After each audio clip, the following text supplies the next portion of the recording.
আমি তখন আল আজহার হিফজখানায় পড়ি, বয়স ১৩ থেকে ১৫ বছর হবে। আমাদের এলাকায় এক মাঝবয়সী মহিলা ছিলেন, আফ্রিকান মহিলা। একদিন দোয়া কবুলের তালিম চলছিল। তখন সেই মহিলা কান্না করতে করতে বলেন, আমার মেয়ে অনেক রাগী। আমার মেয়ে এমন কিছু আবদার করছিল যা আমরা সবাই বুঝতাম সে বিষয়টা অসম্ভব। তার বয়স দিনে দিনে বাড়তেছিল। তার জন্য আমাদের পরিবারের বংশের অনেক ছেলে প্রস্তাব নিয়ে আসতো, কিন্তু সে রাজি হয় না। সে কালো, অনেক লম্বা ও স্বাস্থ্যবতী। আমাদের দেশে এমন মেয়ে মনে হয় অনেক সুন্দরী, কিন্তু এই দেশে তো কালো মেয়েরা সুন্দরী না, আরব দেশিরা সাদা চামড়ার মেয়েদেরকে পছন্দ করে। তো আমার মেয়ের ইচ্ছা সে এই দেশের একটা সুন্দর চামড়া ছেলেকে বিয়ে করবে। আমরা তাকে অনেক বকাঝকা করতাম এবং তাকে বোঝাতাম, এমন আশায় সে বসে থাকলেও জীবনেও বিয়ে হবে না।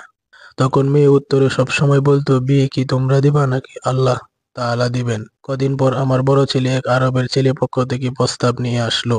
আমরা সবাই খুশি হলাম অনেক, কিন্তু আমার মেয়ে না করে দিল, কারণ সেই আরব দেশের লোকটা বৃদ্ধ ছিল এবং তার ৩টা বউ আছে। আমার মেয়ে রাগ করলো, আমাদেরকে পরিষ্কার জানিয়ে দিল সে ইমানদার ছেলে এবং নীল চোখওয়ালা সুদর্শন যুবক চায় আল্লাহর কাছে।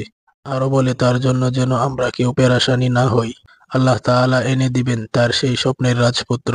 আমরা বলছিলাম ওর আর বিয়ে হবে না, এক তো তার কালো চামড়ার চেয়ে চেয়ে বসছে সুন্দর ছেলে।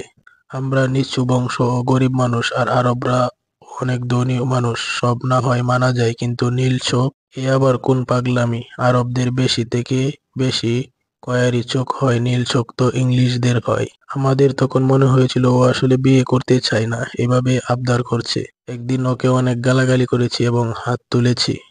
আমার মেয়ে কান্না করতে করতে বলতেছে সে এই বাড়ি ছেড়ে চলে যাবে তার সেই স্বপ্নের রাজকুমারের কাছে। আমরা খুব রাগ করলাম, মেয়ে পাগল হয়ে গেছে এসব বলে তাকে বকা দিয়েছিলাম। সে ১ সপ্তাহ আমার মেয়ে জায়নামাজে বসে অনেক কান্না করেছে। সারা রাত রবের নিকট দোয়া করে সে কান্না করেছে। ঠিক ৭ দিনের মধ্যে তার জন্য এক নীল চোখওয়ালা আরবের ছেলে পক্ষ থেকে বিয়ের প্রস্তাব এসেছে। আমরা সবাই এত খুশি হয়েছিলাম যে বলে বোঝাতে পারবো না। ওয়াল্লাহি যদি মানুষকে সিজদা করা জায়েজ থাকতো, শিরক না হতো, সেদিন আমরা সবাই আমার সেই আল্লাহওয়ালা মেয়েকে সিজদা করতাম। আমি অবাক হয়েছি আমার মেয়ের ইয়াকিন দেখে, ওর তাওয়াক্কুল দেখে আর ওর দোয়ার ক্ষমতা দেখে। আমি বিয়ের দিন আমার মেয়েকে বলছিলাম কি বলে সে আল্লাহর কাছে দোয়া করত।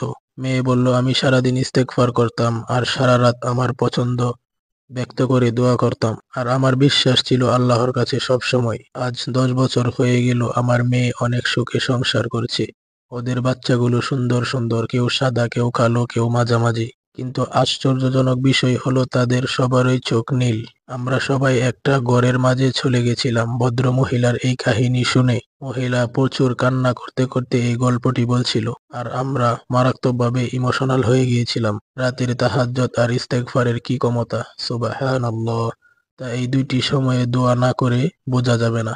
সুবহানাল্লাহ।